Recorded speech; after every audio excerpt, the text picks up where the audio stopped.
తిరుమల తిరుపతి దేవస్థానం తగినంతగా హిందూ మత ప్రచారానికి తోడ్పడటం లేదని, అలాగే దేవస్థానానికి భక్తులు ఇచ్చిన నిధులను ఇతర కార్యకలాపాలకు మళ్లిస్తున్నారని రకరకాల ఆరోపణలు చేస్తుంటారు. అంటే గుళ్ళ మీద గోపురాల మీద తమ పెత్తనం మళ్ళీ పునరుద్ధరించుకోవాలని చాలా శక్తులు ప్రయత్నిస్తున్నాయి. ఆ శక్తుల ప్రయత్నాలు ఎప్పటికప్పుడు వమ్మవుతున్నా ఆ శక్తుల భయం ఎప్పుడు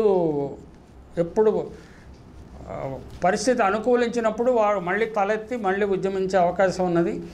తిరుమల తిరుపతి దేవస్థానం మీద దుమ్మెత్తిపోశారు రకరకాల. తిరుమల తిరుపతి దేవస్థానం వన్ ఆఫ్ ది బెస్ట్. అది ఏ పాలన, తెలుగుదేశమా వైసీపీయా కాంగ్రెస్ అనేది one of the best administrate temple in the country.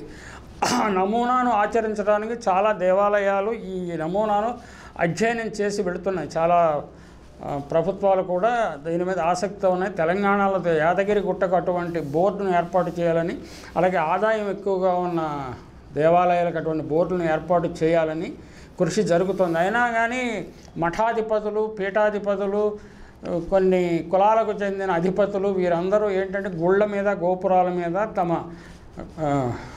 పెత్తనం సాగాలని కోరుకుంటున్నారు. నిజానికి గుళ్ళు గోపురాల నిర్మాణంలో ఒక సామాజిక వర్గం పాత్ర చాలా తక్కువ, పూజారి వర్గం పాత్ర చాలా తక్కువ.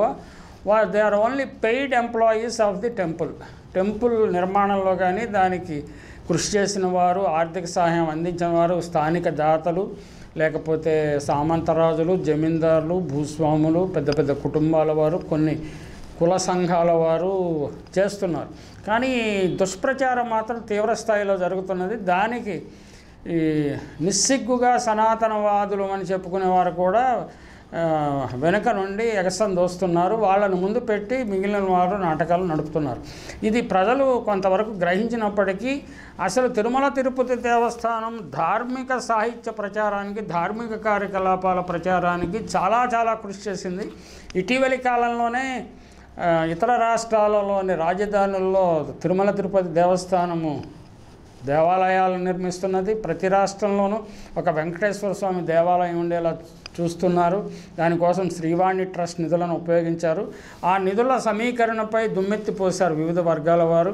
అలాగే అంతకుముందు పివిఆర్కే ప్రసాద్ గారు ఉన్నప్పుడు విదేశాల్లో కూడా తిరుమల తిరుపతి దేవస్థానం కార్యకలాపాలు విస్తరించడానికి కృషి చేశారు. పివిఆర్కే ప్రసాద్ గారు, అన్నారావు గారు, చాలామంది, చంద్రమౌళీశ్వర రెడ్డి గారు, తర్వాత వచ్చిన వాళ్ళు కూడా ఇటీవల గోవింద కళ్యాణ కార్యక్రమం, అంటే కొత్తగా పెళ్ళైన వారికి తలంబరాలు, మంగళసూత్రం పెట్టము, లేకపోతే హరిజనవాడల్లోకి వెంకటేశ్వర స్వామి ఉత్సవ విగ్రహాలను తీసుకువెళ్ళటం ఇలాంటి, అలాగే హరిజనవాడల్లోనండి లేకపోతే దళిత వాడల్లోనండి అక్కడ దేవాలయాలు నిర్మించడం అనేక కార్యక్రమాలు చేశారు. వీటన్నిటికంటే ధార్మిక సాహిత్య ప్రచారం కోసం చాలా కృషి చేశారు. దీనిపై ప్రపంచ తెలుగు సమాఖ్య ద్వితీయ మహాసభల ప్రత్యేక సంచిక తెలుగు జగతిలో 1996లో డాక్టర్ కె సర్వోత్తమరావు గారు అనే ఆయన ఒక మంచి వ్యాసం రాశారు. ఆ వ్యాసం చదివితే మనకు అసలు తిరుమల తిరుపతి దేవస్థానం ఏం చేస్తున్నదో ఈ తరం వారికి అర్థమవుతుంది. అంటే లేకపోతే ఇటీవలి కాలంలో వాట్సాప్ యూనివర్సిటీల ద్వారా జరుగుతున్న ప్రచారాన్ని ప్రజలు నమ్మి పక్కదారి పట్టే అవకాశం ఉన్నది. దాంట్లో ఉన్న ముఖ్యాంశాలను దాదాపు యథాతథంగా నేను మీ దృష్టికి తీసుకొస్తాను. భారతదేశంలో ప్రత్యేకించి ఆంధ్రప్రదేశ్లో తిరుమల తిరుపతి దేవస్థానం అనేక ప్రత్యేకతలను సంతరించుకుని విశిష్టతలను కలిగి ఉంది. ఈ సంస్థ బహుముఖ కార్యక్రమాల్లో ధార్మిక సాహిత్య ప్రచురణ కూడా ఒకటి. ఆంధ్రప్రదేశ్లోని కొన్ని ఆలయాలు, కొన్ని ఆశ్రమాలు తమకంటూ ఒక పత్రికను నడపడం, కొన్ని పుస్తకాలు ప్రచురించడం తెలిసిందే. కానీ తీదిదే ప్రచురణలకు అంతర్జాతీయ ఖ్యాతి ఉందనటం సత్యం. తీదిదే ప్రచురణలో వివిధ దశలు. తీదిదే ప్రచురణల్ని 4 దశలుగా వర్గీకరించారు. తొలి దశ 1933-41, అప్పటి నుంచి కృషి జరుగుతోంది, ఈ విషయాన్ని మర్చిపోరాదు. రెండవ దశ 1942-57, మూడవ దశ 1958-1990, నాలుగవ దశ 1991-96. అంటే ఈ వ్యాసాన్ని 96లో రాశారు కాబట్టి అప్పటికున్న సమాచారాన్ని మనకు తెలుసు. ఇటీవల సమాచారం కొంతమంది బుద్ధిజీవులకు ఎలాగో తెలుస్తుంది. వివిధ భాషల్లో ప్రచురణ. తిరుమల తిరుపతి దేవస్థానం వారికి భాషాభేదం లేదు. అంచేత తెలుగు, తమిళం, కన్నడం, హిందీ, ఆంగ్ల భాషల్లో ప్రచురణలు చేస్తున్నారు. ఇటీవల ఉర్దూలో కూడా ఒక ప్రచురణ వచ్చింది. దేవస్థానం వారికి సమత్వ దృష్టికి ఇది ఒక నిదర్శనం. ధార్మిక సాహిత్య ప్రచురణ 4 రకాలుగా వర్గీకరించవచ్చు. మొదటి కరపత్రాల ప్రచురణ, రెండవది మాసపత్రికల ప్రచురణ, మూడవది విశేష సంచికల ఆవిష్కరణ, 4వది పుస్తకాల ప్రచురణ. కరపత్రాల ప్రచురణ స్వామి సందర్శనార్థం ఇచ్చేసే యాత్రికుల కోసం దేవస్థానం చేయబోయే సౌకర్యాలను భగవంతులు తెలియజేయడానికి కోసం ప్రచురించిన కరపత్రాలు 1వ రకం. ఆయా పర్వదినాల్లో, ఉత్సవ సమయాల్లో పర్వ ప్రఖ్యాతిని, ఉత్సవ ప్రాముఖ్యాన్ని వివరిస్తూ ప్రకటించిన కరపత్రాలు 2వ రకం. సదస్సులు జరిగే వేళ ప్రముఖుల ఉపన్యాసాల సారాంశాలను ప్రకటించే కరపత్రాలు 3వ రకం.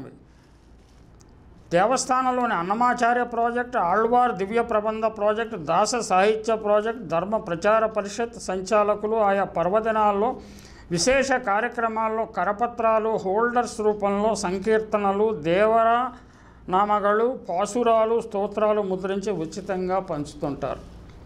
అంటే మరి మఠాధిపతులుకి పెత్తనం ఇస్తే వారు ఇంకేమేం చేస్తారో మరి మనకు తెలియదు. మాసపత్రికల ప్రకటన 1932లో తిరుమలై శ్రీ వెంకటేశ్వర పేరుతో 10 సంచికలు వెలువడాయి, 10 నెలలు వెలువడ్డాయి. 1949లో శ్రీదేవి వారు కరపత్ర సదృశ్యమైన పత్రిక ప్రచురించారు. దాని పేరు దేవస్థానం బులెటిన్. ఆ బులెటిన్లో వెంకటేశ్వర స్వామి ప్రాచ్య పరిశోధనా సంస్థలోని పండితులు ఆధ్యాత్మిక సంధి వ్యాసాలను సంబంధించిన వ్యాసాలను ప్రకటించేవారు. 1970లో బులెటిన్ సప్తగిరిగా అవతరించింది. 1975 నుండి తెలుగు, తమిళం, కన్నడం, హిందీ, ఆంగ్ల భాషల్లో విడివిడిగా సప్తగిరి పేరుతో పత్రికలు వెలువడ్డాయి. హిందీ సప్తగిరి సంస్కృత వ్యాసాలను కూడా ప్రాధాన్యం ఇచ్చి కల్పించడం విశేషం. విశేష సంచికలు తిరుమల దేవస్థానం వారి విశేష సంచికలకు కూడా ఎంతో ప్రాధాన్యత ఉంది.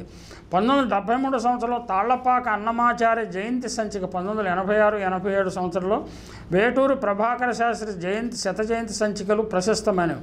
1984లో తీదేదే గోల్డెన్ జూబిలీ విశేష సంచిక చెప్పుకోదగ్గది. అలాగే తీదేదే ఉద్యానవన శాఖ వారు తిరుమలలో వైద్యోపయోగ మొక్కలకు సంబంధించిన విశేష సంచిక వినూత్నమైనది. శ్రీమాన్ రాళ్లపల్లి అనంతకృష్ణ శర్మ గారి శత జయంతి సంచిక విలువైన సంచిక. అంటే వారి సాయశక్తుల కృషి చేస్తూనే ఉన్నారన్న విషయాన్ని ప్రేక్షకులు గుర్తించాలి. తీదేదే వారి గ్రంథ ప్రచురణలు 14 రకాలని చెప్పవచ్చు. శ్రీ మహంత కాలం నాటి ప్రచురణ తీదేదే ప్రచురణలకి ఒక విభాగం. Shri Venkateswara oriental series, Shri Venkateswara oriental institute studies series, Shri వైష్ణవ సాంప్రదాయ గ్రంథమాల సిరీస్ అని ఒక విభాగం. ఇక ప్రాజెక్టుల పరంగా అన్నమాచార్య ప్రాజెక్టు, దాస సాహిత్య ప్రాజెక్టు, ఆళ్వార్ దివ్య ప్రబంధ ప్రాజెక్టు, హిందూ ధర్మ ప్రచార పరిషత్, శ్రీనివాస బాలభారతి ప్రచురణలని ఒక విభాగం. లోగడ ఇతరులు ప్రచురించగా దేవస్థానం హక్కులు సంపాదించి తమ ప్రచురణలుగా ముద్రించడం ఒక భాగం. కొన్ని సంస్థలకు కొన్ని పుస్తకాల ప్రచురణలకు అవకాశం ఇచ్చి తమ ప్రచురణలుగా ముద్రించడం ఒక భాగం. అంటే ఆనాటి అధికారంలో ఉన్నవారు తామ శాయశక్తుల కృషి చేస్తూనే ఉన్నారు. మహంత కాలం నాటి ప్రచురణలో తిరుమల తిరుపతి దేవస్థానాల శాసనాల సంపుటాలు చాలా ముఖ్యమైనవి. శ్రీ సాధు సుబ్రహ్మణ్య శాస్త్రి గారు శాసనాలను ఇస్తూ ఆంగ్లానువాదం ప్రకటిస్తూ చివరకు ఒక రిపోర్ట్ కూడా ఇచ్చారు. శాసనాల పరిశోధనలో ఇదొక మైలురాయి. ఓరియంటల్ ఇన్స్టిట్యూట్ వారు జర్నల్స్ 16, వాటిలో మొదటి సంచిక మాత్రం annals of the oriental institute వెలువడింది. తతిమ సంచికలు journal of Shri Venkateswara oriental institute వెలువడ్డాయి. మొత్తానికి 23 సంస్కృత గ్రంథాలు, 5 ఆంగ్ల గ్రంథాలు, 16 తమిళ గ్రంథాలు, 21 తెలుగు గ్రంథాలు ముద్రింపబడ్డాయి. వీటిలో సాహిత్య సంబంధి, ధర్మ సంబంధి పుస్తకాలు ఉన్నాయి. శ్రీ మానవల్లి రామకృష్ణ కవి భరతకోశ, టి వీరరాఘవాచార్య బృహదారణ్యకోపనిషత్తు భాష్య పరిశోధనం, శ్రీ పరవస్తు రామానుజ స్వామి ధర్మ సంగ్రహం, శ్రీ కేసి వరదాచార్య ఈశావాస్యోపనిషత్ భాష్య పరిశోధనలు ఉన్నాయి. ఇవి కాక కఠోపనిషత్తు, కేనోపనిషత్, ప్రశ్నోపనిషత్ ప్రచురణలు కూడా జరిగాయి. ఆగమాలకు సంబంధించిన క్రియాధికారం వెలువడింది. ఆంగ్ల ప్రచురణలో KS Ramaswamy the Dharmasutras and the Dharmashastras, Shri CV Shankar Rao గారి glossary of philosophical terms, Shri KC Varadacharya గారి రామానుజాస్ థియరీ ఆఫ్ నాలెడ్జ్ ముఖ్యమైనవి. తెలుగు పుస్తకాల్లో అన్నమాచార్య చరిత్రము, శ్రీనివాస విలాస సేవది, శ్రీ పాదరేణు మహాత్మ్యము, శ్రీ వెంకటేశ్వర లఘుకృతులు, శ్రీ వెంకటేశ్వర స్తుతిరత్నమాల, వెంకటేశ్వర వచనములు, సుభద్ర సుభద్రా కళ్యాణము, తాళ్లపాక వారి సంకీర్తనలు సంపుటాలుగా చెప్పుకోదగ్గవి. అలాగే వైష్ణవ సంబంధించి తిరువాయుమొళి, తిరువేంగడత్తాన్, మంగళశాసన్, పాసురంగల్ మొదలైనవి ఎంతో ఖ్యాతి పొందిన రచనలు. శ్రీ మానవల్లి, శ్రీ వేటూరి, రాళ్లపల్లి, శ్రీ కోరాడ, శ్రీ పరవస్తు, శ్రీ పళనియప్ప పిళ్ళై వంటి వారు తమ వృత్తికి న్యాయం చేశారన్నట్టు శవం.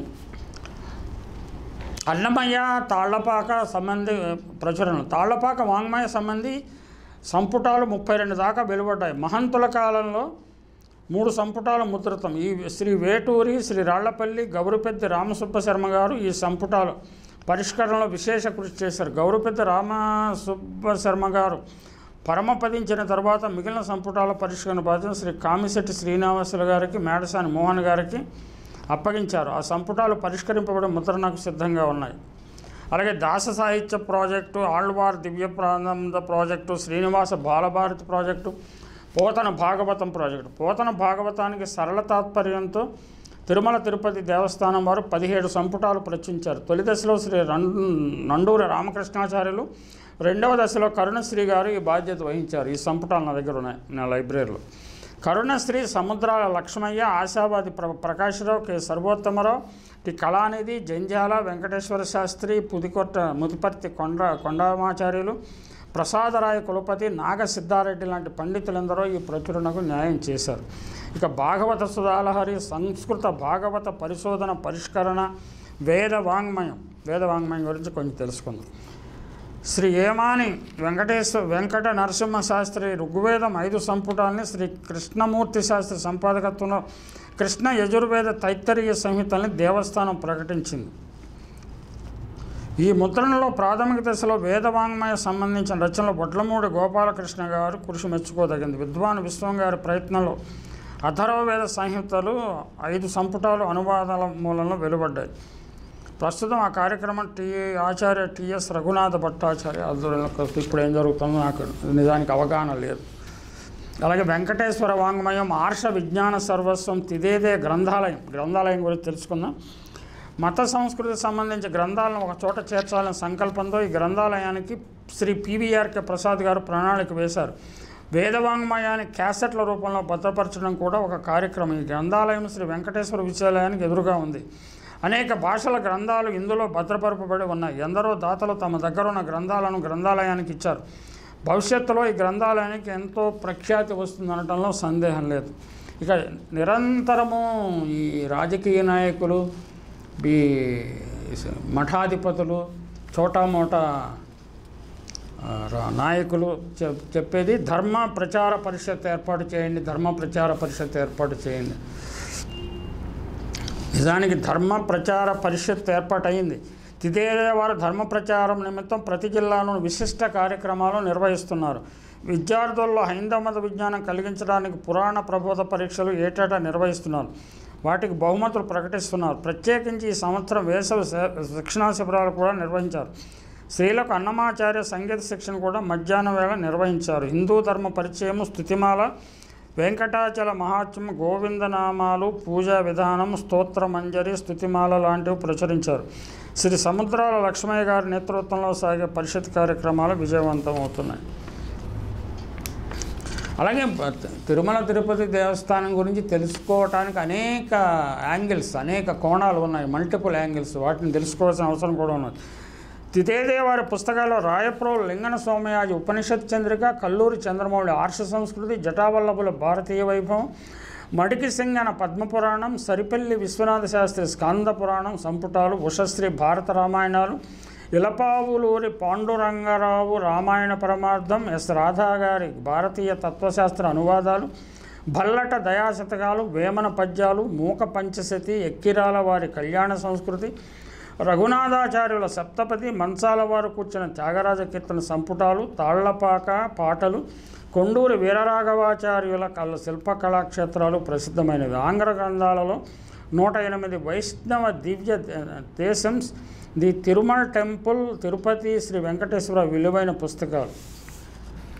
అలాగే రచయితలకు కూడా ఆర్థిక సహాయం చేస్తూ ఉన్నది. అంటే ఇంతకంటే అద్భుతమైన కార్యక్రమాలను మఠాధిపతులు, పీఠాధిపతులు లేకపోతే ఈ దేవస్థానం చేసేదానికంటే విశేషమైన కృషి చేసేవారు. అది ఎలా సాధ్యమో అది దాని విషయం ఏం చెప్పరండి.